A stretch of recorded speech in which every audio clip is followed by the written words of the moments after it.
Okay, so here we are. This is the first lecture in Chapter 7. Chapter 7 is on fiscal policy. Now, in the last chapter, we talked about government and, the reasons that we need government and the good and the bad. But this chapter is on fiscal policies of the government. Now, there are two economic problems we can have, inflation and or unemployment. And to fight these two problems, we have two sets of tools. We have fiscal policies. These are policies of the federal government, and then we have monetary policies. These are policies of the Federal Reserve. So what we do in this chapter is we look at these fiscal policies, and then in the next chapter, we look at monetary policies. And so that's the way this thing is organized. But before we get into the chapters, I've got a couple articles from the Wall Street Journal, from today's paper. This is on the money and investing page. And it says, loans, new degree of debt. Says private lenders offer parents, that's your parents, parents of college students, private lenders offer parents a new product to finance children's college education. And it says Sallie Mae will introduce its version of the loan next month. Parents will be able to borrow at interest rates ranging from 3.75% to 13% with 10 years to pay it off. So student debt is sort of maybe topped out. Student debt is already greater than credit card debt.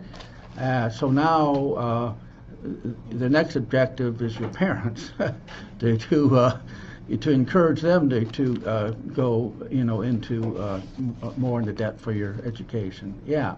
You said that was Sallie Mae, right? Yeah. I just thought that was interesting. That's what I used. Yeah. Well, that's the most common. Yeah. So anyway, I thought that is interesting. And then the other article I've got here is major test of $15 an hour base pay. California plans to raise the minimum wage. Will be the biggest experiment on the market. And so we talked about this before, but since it was in today's paper, one of the purposes of this course is that if you were to read the Wall Street and you look at this, well, you'll be able to make some kind of judgment, you'd be able to analyze it a little better and say, well, is this a good idea, or when is it a good idea and when is it a bad idea? So, will this help or will it not? And the answer, of course, is that all depends, right? I mean, is it a good idea and will it help people if we raise the minimum wage from $7.50 an hour, which is the federal minimum, to $15 an hour?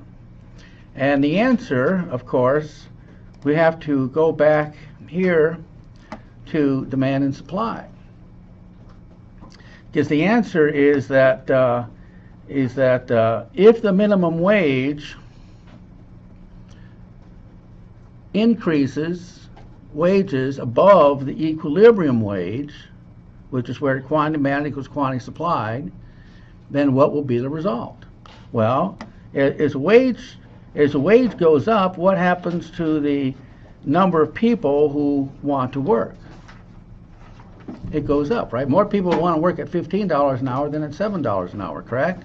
But if you're looking at the demand for labor, this is the supply for labor and this is demand for labor, not milk. We're talking about labor now. With the increase in price, what happens to the quantity demanded as the wage rate goes up? Well, employers are going to want to hire fewer workers at the high wage than at the lower wage, correct? Now, if this minimum wage law increases wages above the equilibrium wage, then the only thing that can result is a surplus. where the quantity supplied will be greater than the quantity demanded. And of course, if we're talking about labor, the surplus is unemployed people, people who want a job but can't, and may be looking for a job but can't find a job. And there are going to be fewer workers working at the higher wage than would be working at the lower wage. Of course, what wage earners are we talking about? Well, we're talking about the low-income people, right? We're talking about the entry-level type jobs. There will be fewer of those jobs. All right, but if the minimum wage, I mean, if the wage is already below the equilibrium wage, and the minimum wage increases it, you see, up toward the equilibrium, then we're not going to get any more unemployment. See what I mean? But the likelihood is that if we increase the minimum wage above the or increase it to $15 an hour, that will increase it above the equilibrium. But it does depend on where it is in relation to the equilibrium wage. Now the equilibrium wage in one city may be different than in another city, and the equilibrium wage in a town may be different than the equilibrium wage in a nearby big city. So I mean these wage rates sometimes are local, but and then the next question is, well, if the increase in minimum wage forces businesses to raise prices, and that's one thing that's they say in this article. It says increasing the minimum wage will hurt the hiring the least experienced, least skilled, and lowest wage workers, and will tend to raise prices. Well, now the question becomes, and this is an economic question, right? This is economics here, an economics course. So if the minimum wage forces business to raise prices, then which businesses will be hurt the most? And the answer is those businesses that face a price elastic demand curve will be hurt the most. And those businesses that face a price inelastic demand curve will be hurt the least. Now, what does that mean? Well, price elasticity demand, elasticity is a measurement of the effects of a change. In this case, the change in wages and the resultant increase in prices. In other words, if a business raises price, two things are going to happen. Number one, fewer people will buy at the higher price, correct? But the business is making more money for every unit it does sell, correct? So every time a business raises price, these two things happen. It loses customers on one hand, but gains more money per unit on the other hand. So which effect offsets the other? Now, a business that is selling something that is necessity with few substitutes, well, it can raise prices, but people will still buy almost as much as they did before. So that business may increase their total revenue. They raise price, people still buy almost as much, and yet they're getting more money per unit, and therefore their total revenue will go up. That's a price inelastic demand curve. But other businesses who are selling something that's more of a luxury with many substitutes, where people can say, well, I don't want to pay that higher price, I just won't buy it all, or I'll buy a substitute. Well, in that case, when the price goes up, yes, the business will make more money per unit, but its sales will go down so much, the volume goes down, that it will lose more money than it gains. All right, and we call that a price elastic demand curve. So you see how economics can answer questions definitively, where there's really no argument, it's just mathematics. See, what effect will the minimum wage have on the economy? Well, that depends on where the minimum wage is in reference to the equilibrium wage. And when the minimum wage causes higher prices. Which businesses will be hurt the most? Those businesses that face a price elastic demand curve. I see how in economics you can analyze these things, and you can there's no opinion here. This is not normative economics. This is sheer mathematics. There's no argument here. All right? And that's the way you should look at economics. At least that should be your goal, for taking this course. So when you read stuff like this, you're not just you've got some knowledge to make an opinion. That's really the point. All right. So any questions about that? All right. Well, I've got a great video for you. You're going to enjoy this.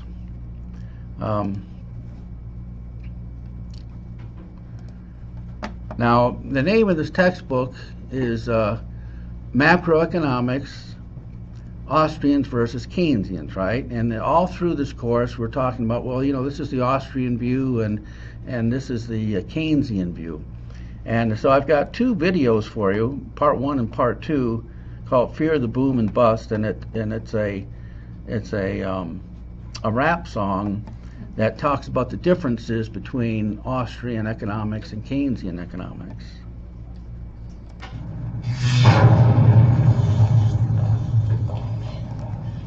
Lord Keynes, welcome, sir. It's a pleasure. Pleasure's all mine. Your agenda. That won't be necessary. I am the agenda. Tell them I've arrived. And then tell them I've arrived. And your name is? Hayek. F.A. Hayek. Good name.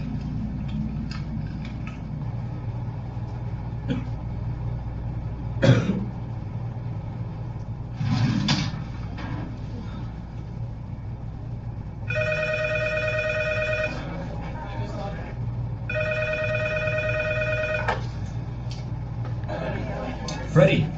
Keynes. Hey, listen, party at the Fed. Alright. 20 minutes. Lobby. John Maynard Keynes. F.A. Hayek. Yeah, we're opposed. We oppose each other philosophically. In the same studio. We've been going back and forth for a century. I want to steer markets. I want them set free. There's a boom and bust cycle and good reason to fear it. Play more interest No, rates. it's the animal spirit. John Maynard Keynes wrote the book on modern macro. The man you need when the economy's off track. Depression, recession, now your question's in session. Have a seat and I'll school you with one simple lesson. Boom, 1929, the big crash. We didn't bounce back, economy's in the trash. Persistent unemployment, the result of sticky wages. Waiting for recovery, that's outrageous. I had a real plan, any fool can understand. The advice real simple, who's aggregate demand? CIP altogether gets to Y. Keep that total low and watch the economy fly. We've been going back and forth for a century. I want to steer markets. I want them set free. There's a boom and bust cycle and good reason to fear it. Play more interest No, rates. it's the animal spirit. You see, it's all about spending. Hear the register cha-ching.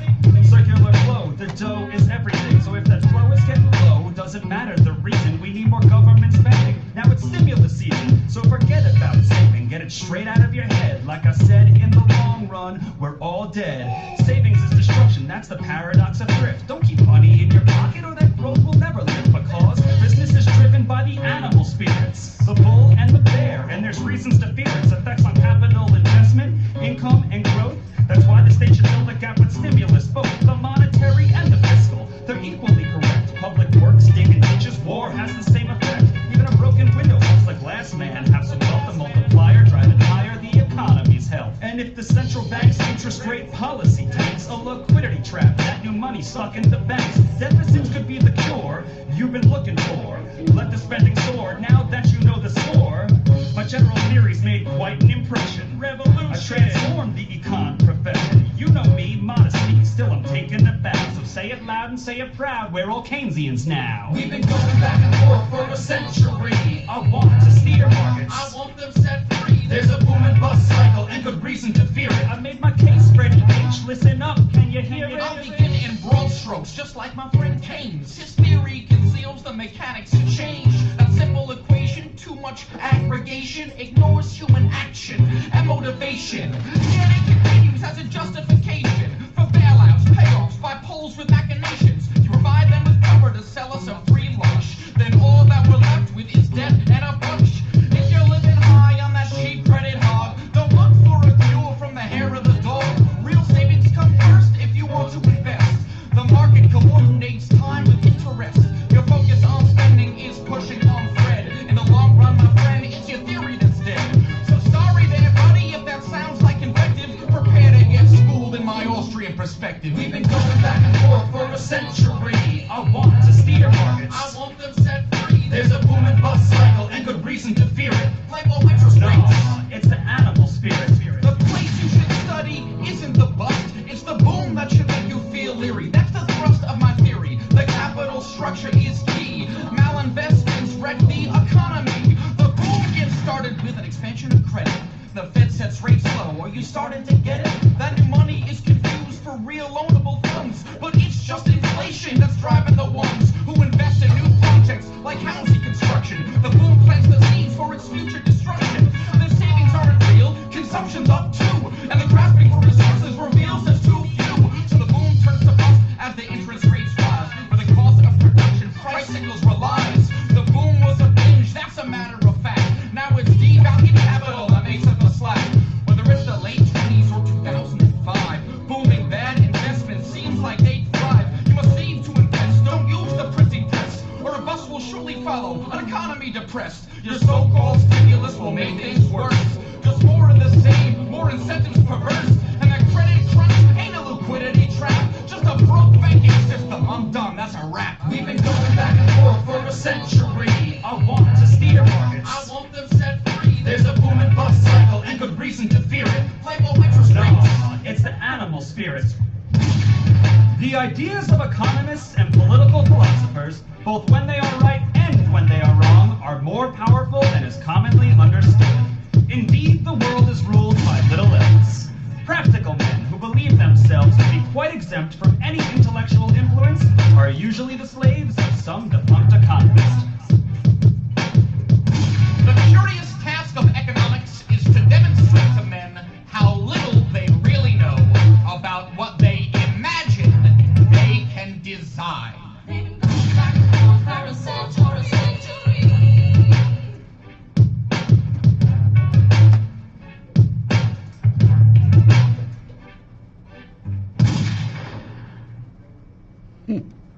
That's pretty good, huh?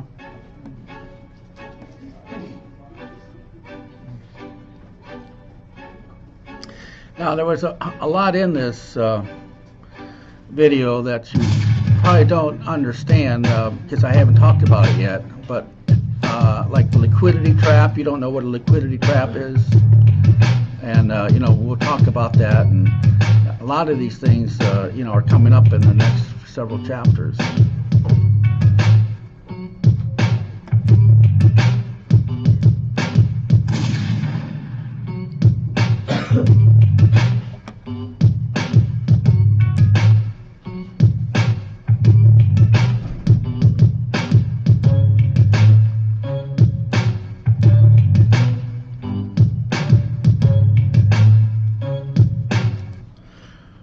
All right, well, any questions about any of that? Like I say, there's a lot in there. It was entertaining because it was done, through a rap song, and but everything they said had meaning. And if you don't know what a liquidity trap is, or if you don't know what sticky wages mean, then it makes you can't quite follow it. But all these things we'll talk about over the next several chapters. So let's get to the chapter. Here's chapter 7, and I'll go slideshow from the beginning, and fiscal policies. So we're going to go back in time before the Great Depression of the 1930s. And what I'm going to do is present these two main thoughts or way of looking at the economy as it progressed through the years. And so who were the classical economists? A group in the 18th, 19th centuries, including Adam Smith, who's known as the father of modern day economics.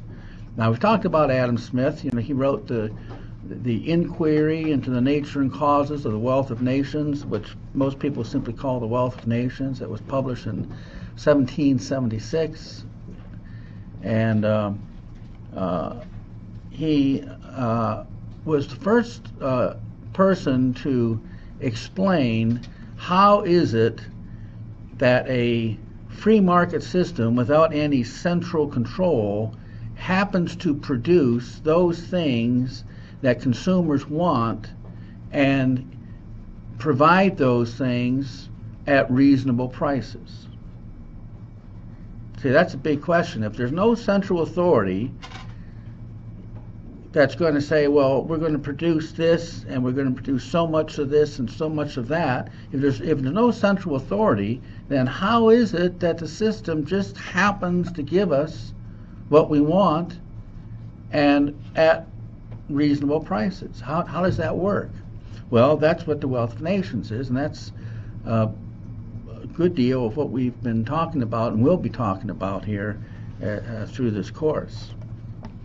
So what did Adam Smith and classical economists believe? The economy was always tending toward a full employment equilibrium and stable prices. Now, that concept of the equilibrium is very, very important in economics. The equilibrium means a tendency toward.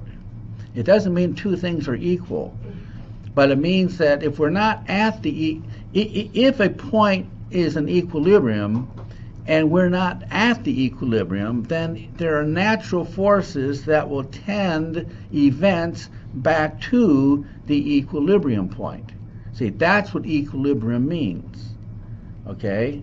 How do you prove that a certain point is an equilibrium? Well, you prove it. I mean, if it is an equilibrium, you prove it by moving away from it. It's that simple, because that's what equilibrium means. If you move away from it, and there's a natural tendency to move back toward that point, then that point is an equilibrium. And so what the classical economists believed is that, yes, there are times when, now we're talking here about a free market, not a command system. And this is, Adam Smith talked about this in his book, The Wealth of Nations. But what we're saying here is that, in a free market system, where there's no central authority, there are times when we will get inflation. And there are times when we will get, we will have problems of unemployment.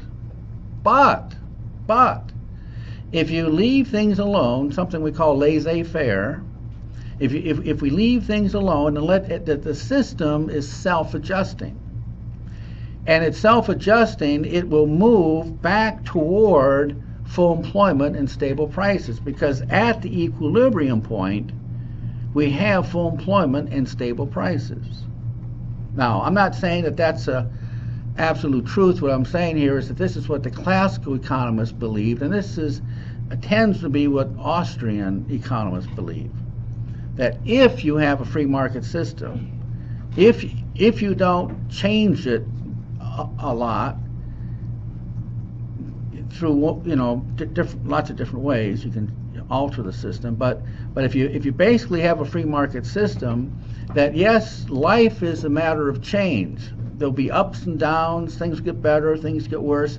But the tendency over the long run will be where we have full employment and stable prices, because that's the equilibrium, according to classical thought, and basically according to Austrian thought. Austrians are much closer to classical economists than Keynesians.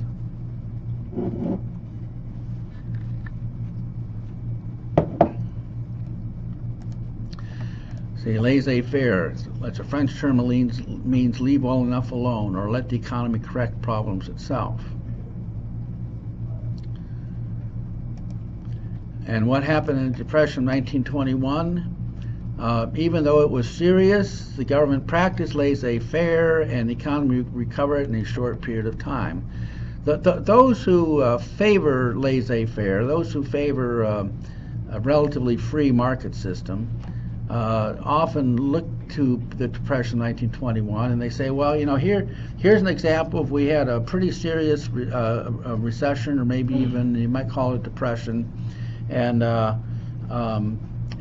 the government essentially practiced laissez-faire, and the economy did correct itself, and for most of the 1920s we had full employment and stable prices.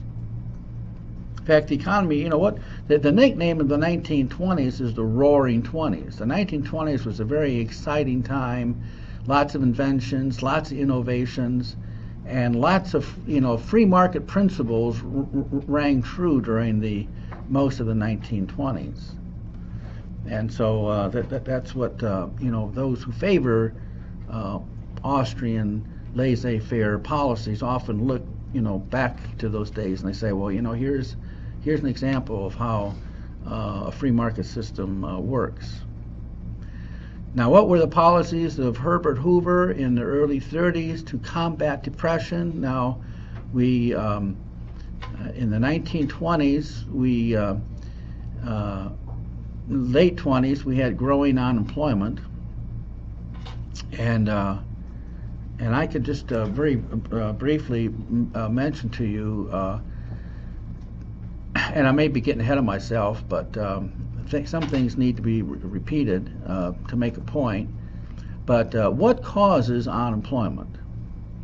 Well, there's only one thing that causes unemployment, and that is excessive inventories. See, when will a business start laying off workers? Well, a business will start laying off workers if their inventory continues to increase beyond a desirable amount.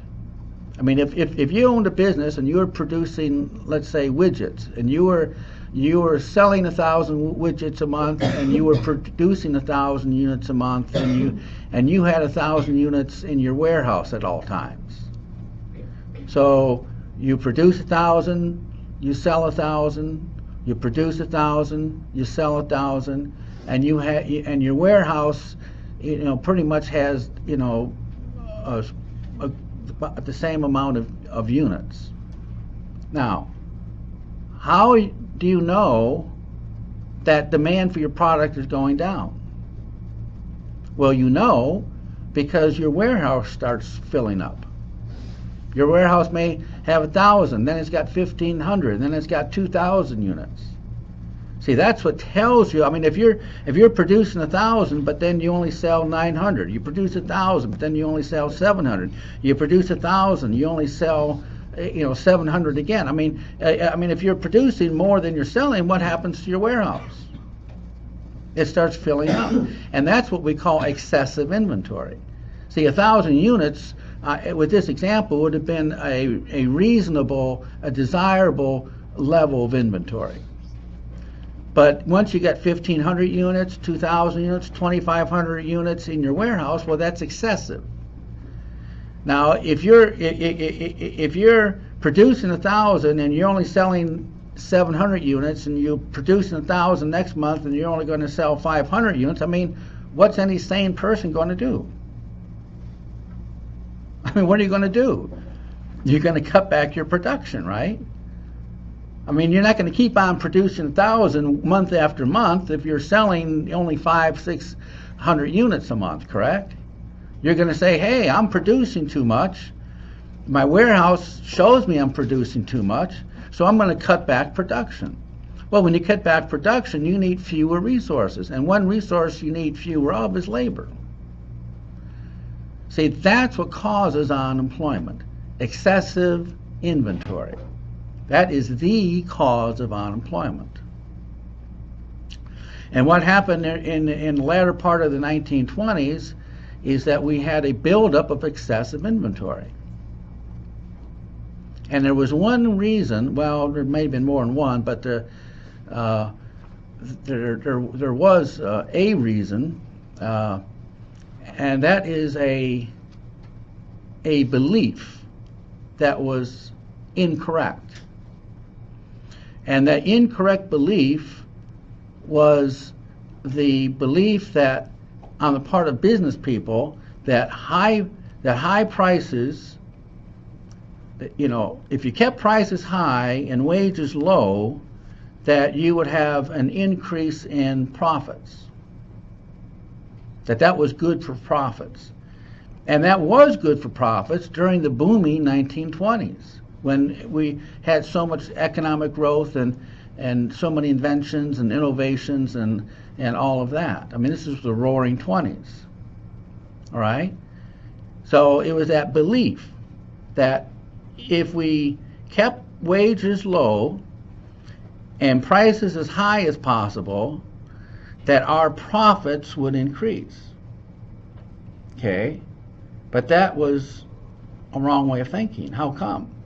Well, it's a wrong way of thinking because if a business has success and that business produces more, but yet we're not increasing the buying power of the average consumer by raising wages or lowering prices, well, what has got to happen if we produce more, but don't increase the buying power of the average consumer? What are we going to end up with? Excessive inventory. And so businesses start laying off workers in the latter part of the 1920s. See, that was one belief. I mean, if you could go back to the 20s and say, well, what belief was there that was not true, that ultimately led to the Great Depression of the 1930s?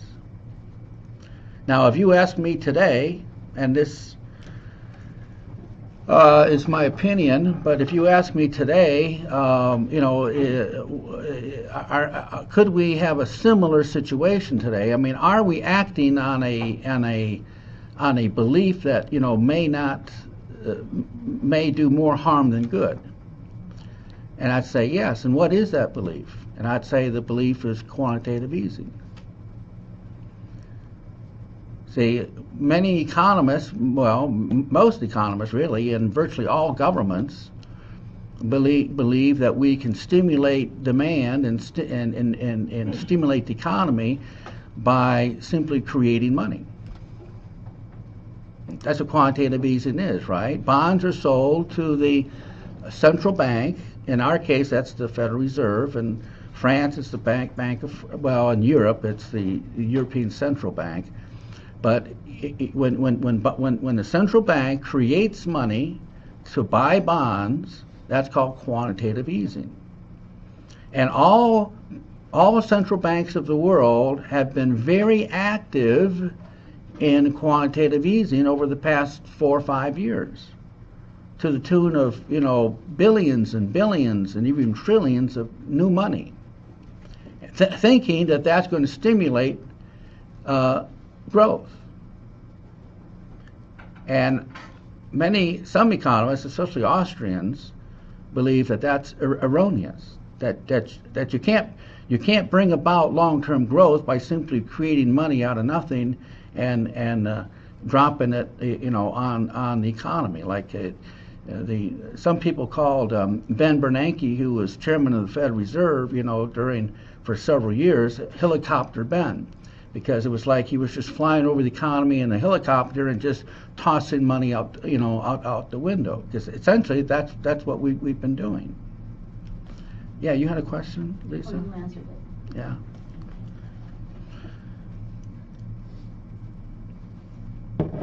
Anyway, so what happened here is that we had in the 1920s, it was the idea that if we keep wages low and prices high, that would be the way to bigger profits. Now, not all businessmen believe this way. And those that did not believe this way, who believed the opposite, actually prospered. And one person is Henry Ford. Henry Ford thought that it was good to pay his workers a very high wage. You know, in the 19 this is like during the teens and into the 20s, but in the teens, you know, in 1914 and you know in the later early 1900s, Henry Ford was paying twice as much as almost any other business in the world. I mean, there were people from all over the world coming to America just to work for Henry Ford. And his thinking was, if I pay my workers more money, they will have more money to buy more Ford automobiles. And the more Ford automobiles I sell, the more money I'm going to make over the long run. Now, that was true for Henry Ford because the Ford Motor Company became a very significant part of the total economy.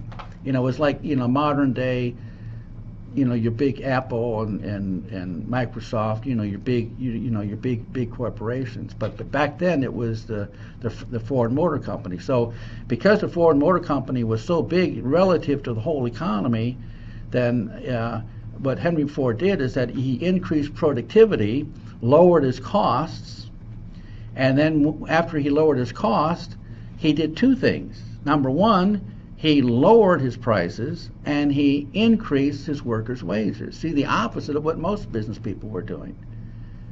And what happened is that when so many of these other business people were jumping out of windows, you know, from the 10th story because, you know, they went broke, Henry Ford continued to prosper. That's kind of interesting. See how important ideas are? I mean, if you believe in something that is false, then there's a penalty at the end of the road.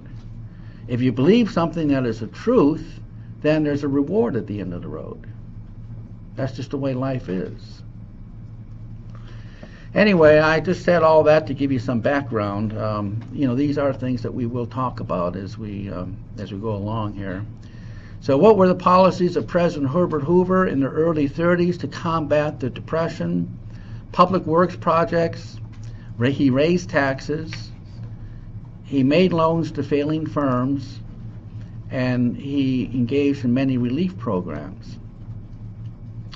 Now, many people think that Herbert Hoover was actually very much in favor of free enterprise, but many of his program was, entailed government involvement. In fact, when Franklin Roosevelt campaigned against Herbert Hoover, Franklin Roosevelt actually lambasted Hoover for a lot of these public works programs, and he actually campaigned on a more free economy. Of course, when he got into office, quite the opposite happened. The New Deal programs of the Roosevelt during the 30s was enlarged the federal government a lot, but that was not what he did. When he was campaigning, he actually campaigned by being more of a free enterpriser than Herbert Hoover. Herbert Hoover, by the way, was a businessman before he became president. What were the policies of Franklin Roosevelt to combat depression? Public works programs, social welfare programs, raised taxes and wages, and made loans to failing firms. So, a lot of these are the same policies of President Herbert Hoover. And many relief programs. In fact, many of the programs that we have today, like Social Security, found its beginning back in the 30s. According to Robert Reich, an American political economist and professor, what was the result of these government programs? These programs helped save American capitalism. Now here we have a really a great disagreement. Some economists look at the programs of Roosevelt and they say, well, like Robert Reich, and they say, well, if President Hoover didn't come in with all these public programs, then the system would have failed, and everything might have been lost. But there are other economists, like Thomas Woods, and these are just two out of many, he believed that these programs prevented the economy from seeking its equilibrium of full employment and prolonged the Depression. So there are two schools of thought here, all right? Just as all through this course, I'm giving you two schools of thought, the Austrian view and the Keynesian view. These are two different thoughts, two different beliefs. So what is a fiscal policy? This chapter is all about fiscal policy. Fiscal policy is the manipulation of government purchases, transfer payments, taxes, and borrowing in order to positively influence the economy. So anything that the government does, like if we have unemployment, if the government takes action with different programs to stimulate demand in order to stimulate employment, then we call those policies fiscal policies. Okay, fiscal policies are policies of the federal government. Monetary policies, increasing or decreasing the money supply, are policies of the Federal Reserve. So, but in this chapter, we're talking about fiscal policies, policies of the federal government. And how did Keynes influence fiscal policies? He argued that fiscal policies may be necessary to bring about full employment. Now notice that word may. There is a difference between the teaching of John Maynard Keynes and the modern day Keynesians.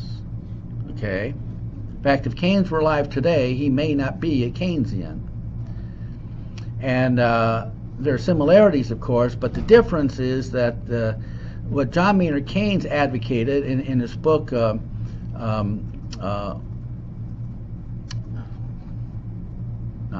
I can't believe I have it. I can't think of it. I'll think of it just a minute. The General Theory of Employment, Interest, and Money is what I'm talking about. Book published in 1936. Sometimes it's called the General Theory, but what he advocated in this well-known book is that if the economy, and there's a big word there, if the economy is tending toward a less than full employment equilibrium, then it's necessary for the government to use fiscal policies for the purpose of shifting the equilibrium from a less than full employment equilibrium to a full employment equilibrium. But once the economy is tending toward a full employment equilibrium, then we don't need so much government influence. Now, there's an analogy that I like to use, and it's like if you're sick, then you go to a doctor, and the doctor takes your temperature and your pulse and whatever he does, and he says, well, I think you've got this, or I think you've got that, and here's some prescription, and take this 3 times a day, and for 10 days, and get lots of rest, drink a lot of water, and if you're still not better, come back and see me. Okay? Now that is John Maynard Keynes. Okay? Now, here's another scenario. You're sick, you go to the doctor, and the doctor looks at you again, takes your temperature and all that, prescribes you medication, but the doctor says, look, you are really sick. In order for you to get better, I'm going to have to move in with you. And I'm going to have to continually monitor, your health. And oh, by the way, I've got a wife and 10 children, and they got to come with me. So, how many bedrooms do you have in your house? 2 bedrooms ain't going to cut it. I think you're going to have to add on to your house. We need at least 7 bedrooms. And several more baths, and so you make provisions for us, and we'll come in and we'll live with you, and I'll be with you all the time, monitoring you, making sure that you're going to be well and you'll get better. Now that's the modern day Keynesians. See, the first example was Keynes. All right, the first example is you're sick, you go to the doctor makes prescriptions, you go home, come back in 10 days if you're not feeling better. Keynesians invites the doctor into the home and makes provisions for him and his family. And this is why I say that Keynes, if he were alive today, he may not be a Keynesian, because there's a difference. See, Keynesians believe that we need a big government that is continually active and involved in economic affairs. But that's not what Keynes advocated in his book, The General Theory. So how did World War II affect fiscal policies? It showed that a government stimulus package can work. So the idea behind Keynesian economics is demand. As long as we can manage demand, then we can manage the economy. That's a basic idea behind Keynesian economics. And what happened is that during the Depression of the 30s, there was insufficient demand, and then what happened is especially when we started to prepare for World War II, there was a big increase in demand, and during the war we reached full employment. And so the Keynesians look at that and they say, well, see, now there's an example of where we had insufficient demand, where we had a depression, but we had government policies that with the Roosevelt New Deal programs and entering the war and preparing for the war, and this big increase in demand brought us back to full employment. I mean, that's what Keynesians look at and they say, well, see, there's proof that government involvement and concentrated on demand works. So Austrians often look to 1921, that depression, and say, well, see, laissez-faire worked, and Keynesians look at the Depression of the 30s and Franklin Roosevelt and the New Deal programs and say, well, a bigger government works. Again, we got these two different viewpoints.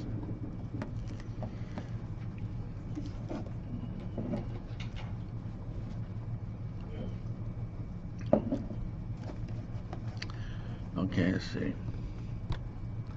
So what was the Employment Act of 1946? Its main purpose was to lay the responsibility of economic stability, of inflation and unemployment onto the federal government.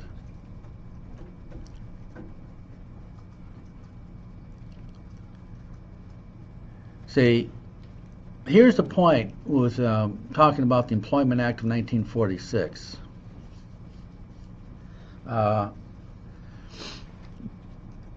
It is true that Franklin Roosevelt during the 30s engaged in a very active federal government, but it was not officially recognized that that is really a proper role of government. See, before the 1930s especially, if you were to go back there and do an oral history and ask people, well, why do we need a strong central government? Well, they would come up with all kinds of answers. They say, well, we need a uniform system of weights and measures, and we need we have to have the rule of law so that we can there not be chaos in the economy, that we need law enforcement, we need government for minimum social programs, so we need and they give all these reasons, but they would not say that we need a strong federal government in order to ensure full employment, because that was not really the role of the federal government in those early days. And it wasn't until 1946, after the war, the war ended in 1945, World War II, it wasn't until 1946 that we codified into law for the first time that, yes, we need government to stimulate the economy, to take an active role in the economy when we have unemployment. Okay, so this is, a big difference in mindsets. We think so different today than people did back in earlier years, and this is one difference. Back in those early days, people didn't expect government to do everything that people expect them to do today. It's a different mindset, and that's really the point. Now, what are the 4 phases of the business cycle? The trough is the bottom of the business cycle, and then we go into recovery. And of course, this is where fiscal policies come in. I mean, if we're in a trough, then the system, according to Keynesian economics, may not correct itself, especially if we don't have really a free market system. So we need government to stimulate demand, and that will bring us into a recovery, which is an upward trend in economic affairs. But invariably, we're going to reach a peak, which is the top, and then we're going to go into a recession. Now here's the point.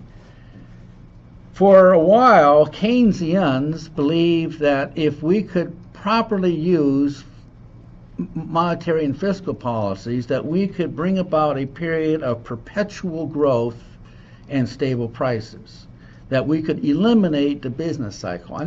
And when I was studying economics in grad school years ago, that was really the belief. I mean, the belief back then was it was totally Keynesian economics, and it was like yeah, I mean, we can eliminate the business cycle. We can, if we do things right, and we got all these levers, and we got these controls, and if we turn the dials just the right way, if we analyze the economy and we adjust these dials in accordance to this statistic and that statistic, and we can anticipate beforehand and what's going to happen, so that we can adjust these dials. It's called fine-tuning the economy, that we can eliminate the business cycle. Well, now, I don't think Keynesians even believe that today. I think all economists, I may be wrong on this, but I think all economists believe that, yes, the business cycle is going to be with us no matter what we do. That it's just a fact of life, that things will get better and things get worse, and then things get better and things get worse, that it's up and down, up and down. But Keynesians do believe that if we do things just right, that we can prolong the recovery period, that our periods of full employment can be very long, and our periods of recession or depression can be very short-lived. Yeah, Lisa? So when they sent everybody a check, the government sent everybody a check, was that supposed to be a stimulus? Under Bush. Yeah. Under Bush, they were trying to recover? Well, that was a typical Keynesian policy. I mean, that was, the idea was if you put more money into the hands of people, that they will spend more, demand will go up, and this is good for growth, and this will stimulate jobs.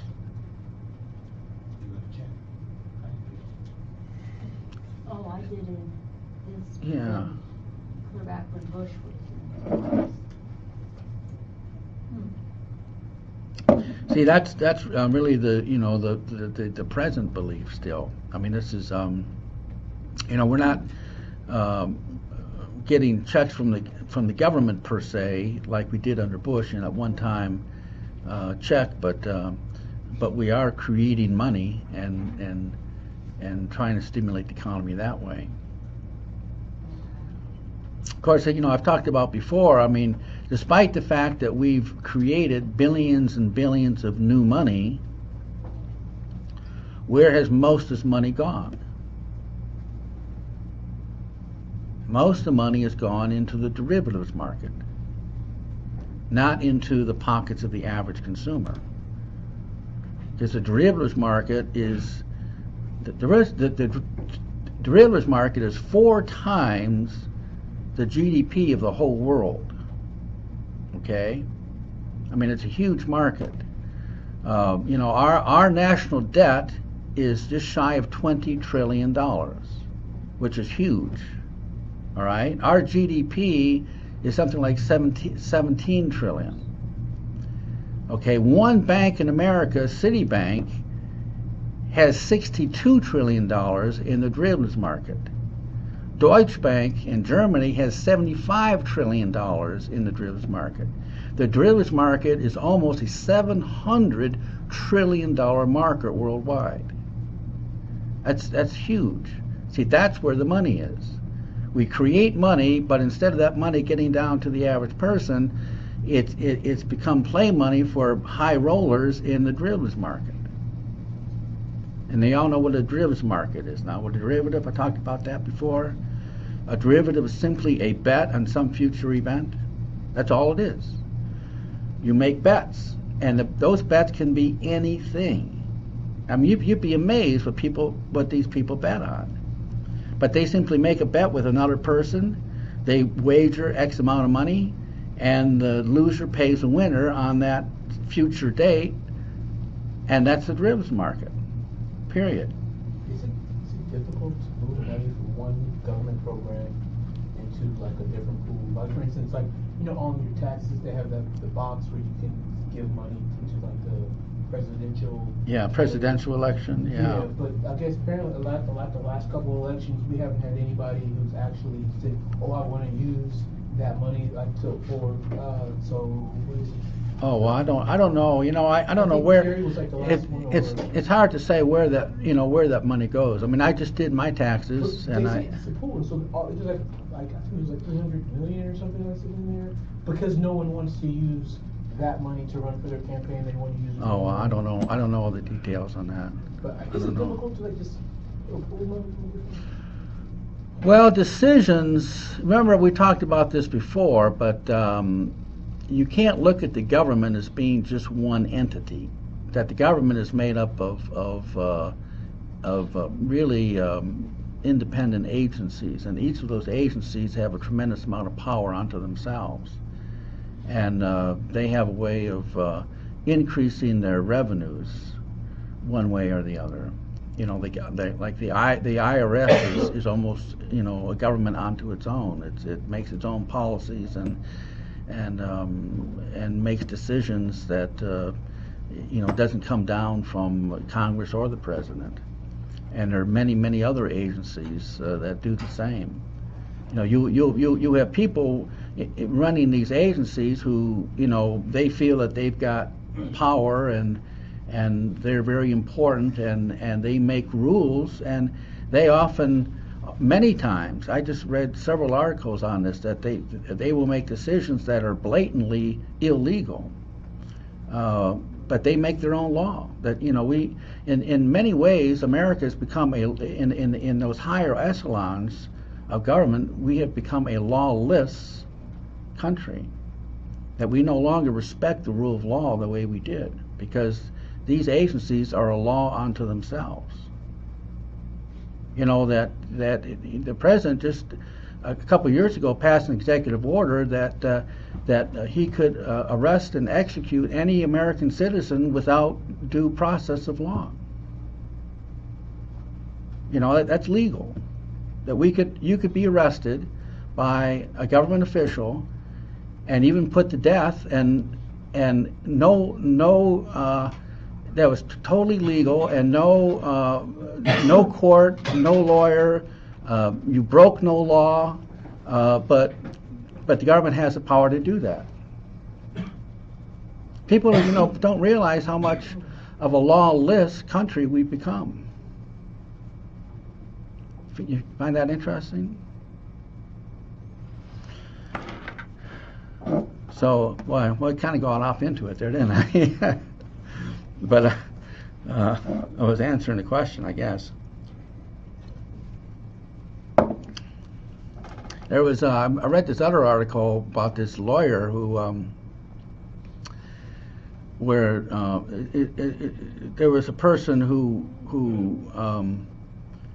ran afoul of one thing happened was that there was this college, private college, public, no, yeah, private college, and some person who was head of this agency who had authority over this college had a personal gripe against the president, and actually drove the college into bankruptcy through totally unlawful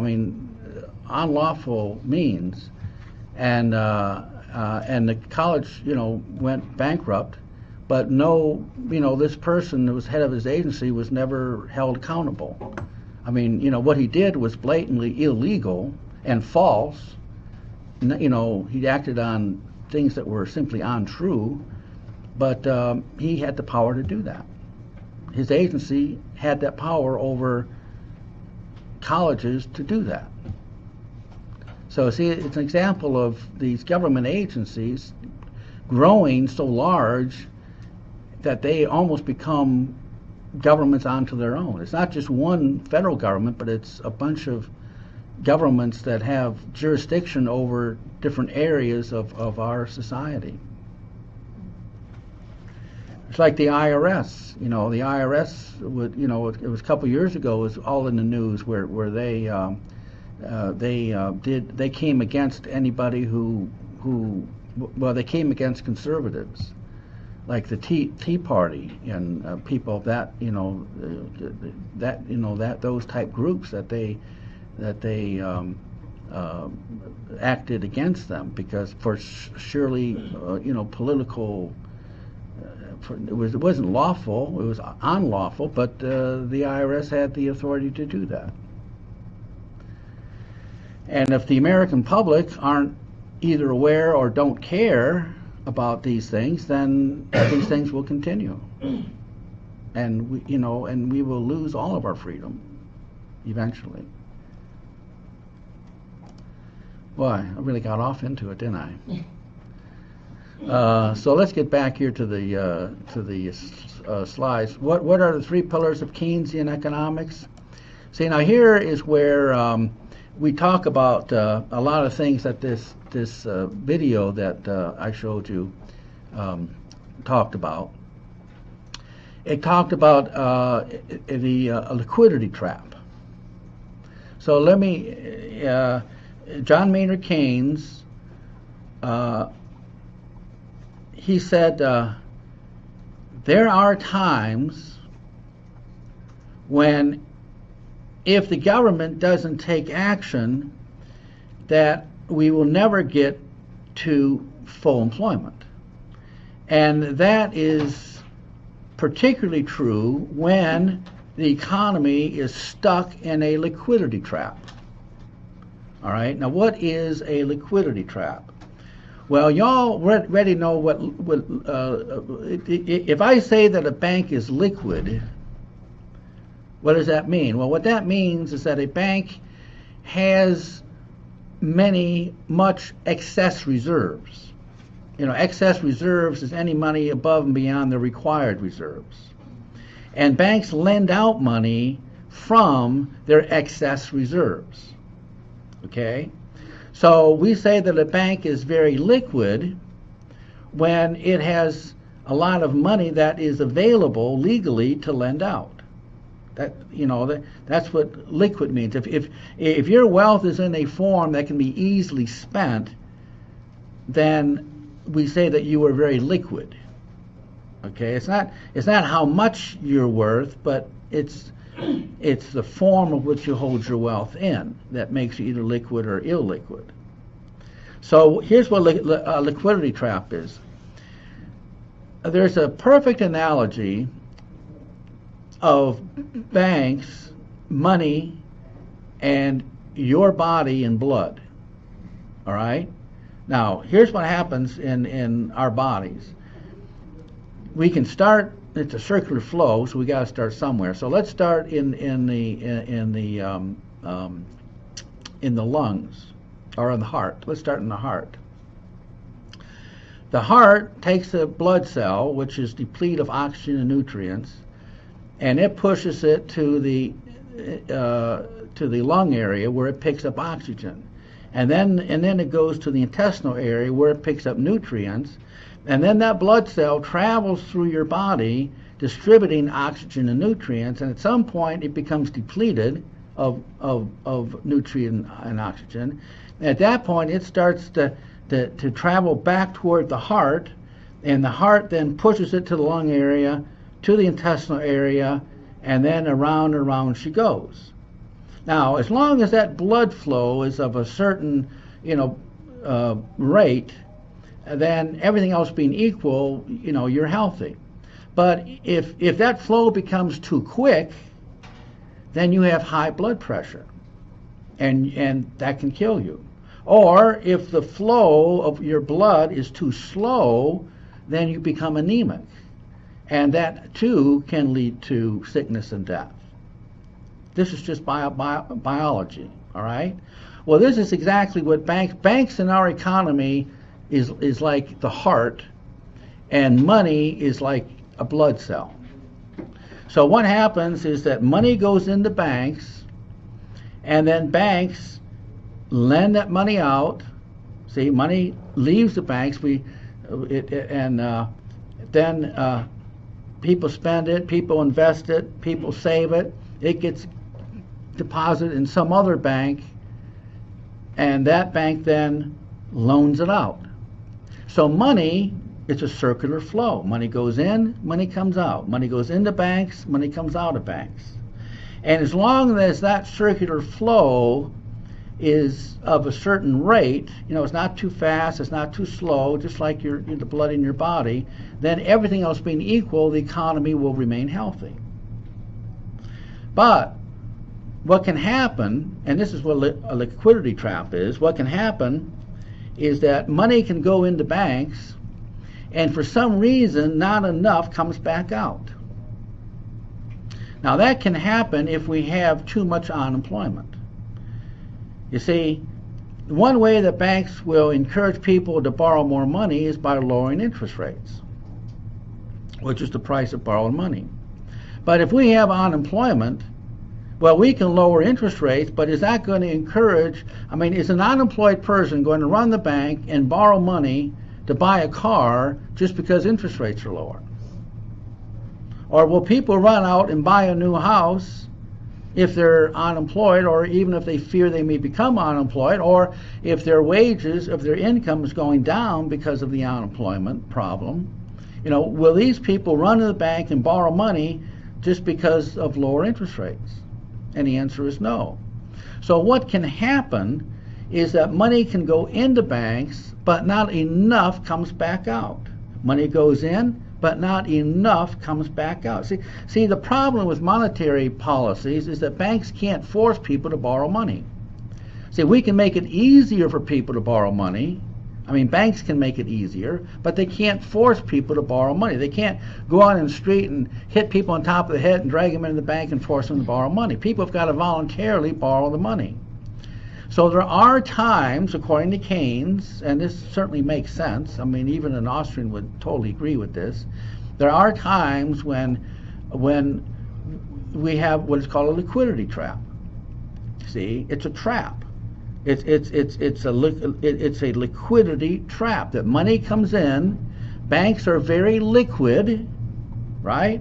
The more money banks have available to lend out, the more liquid they are. But it's a trap because they can't lend enough of that money out.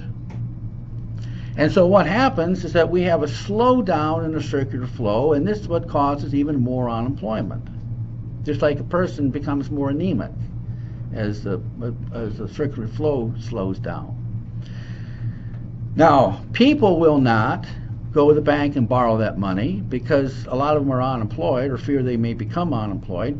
Businesses, now, how come we've got unemployment? Well, we've got unemployment because we have excessive inventories. That's the reason for unemployment. Now, is a business who has excessive inventory, are they going to run to the bank to borrow more, to produce more, just because of lower interest rates? No, they won't. Businesses don't have the incentive to go to the bank and borrow more money if they already have excessive inventory. So the money sits in the bank. So what is the solution? free money for everybody. Well, in a way, but how are we going to get it? Drop out the plane, like you said. Well, we're talking about fiscal policy, so we're talking about the government, not the Federal Reserve. I mean, you got a point there with monetary policies, but we're talking about fiscal policies. Now, here's the problem. The problem is a liquidity trap. Money is trapped in banks. Consumers aren't borrowing enough of it. Businesses aren't borrowing enough of it. So what can be the solution? Government can come and borrow that money, and then they can inject it into the economy through one government program or another, right? Demand goes up. It's called priming the pump. Demand goes up, and eventually, this will lead to it will eliminate the problem of liquidity trap and rejuvenate the economy. So why don't they do that? Well, that makes sense. That does make sense. Yeah, we have done that. I mean, the government spends a whole lot more than it takes in revenues, but this is not the whole story. You got to wait around to get the full story. I got a few minutes here. Balanced budget multiplier. Another pillar of Keynesian economics is called the balanced budget multiplier. The belief is that a dollar in the hands of government has more impact than a dollar in the hands of a consumer or a citizen. And the reason is that if we have the money, we will save a portion of it and spend the rest. Now, savings in economics is defined as money earned but not spent.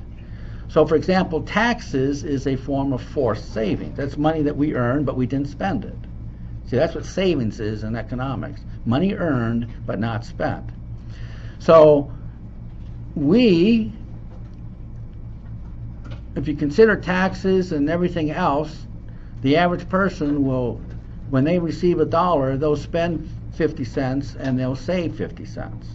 Now, that's not all voluntary savings, you see, but that is retirement plans and the money you pay in taxes and lots of other things. But if the government has a dollar, they spend all of it.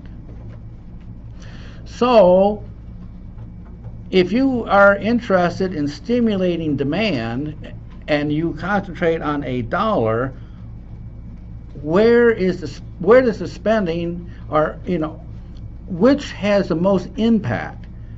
A consumer having the dollar or government having the dollar? Well, the government having the dollar, because the impact, instead of spending 50 cents on a dollar, the government spends the whole dollar, and so that is a greater.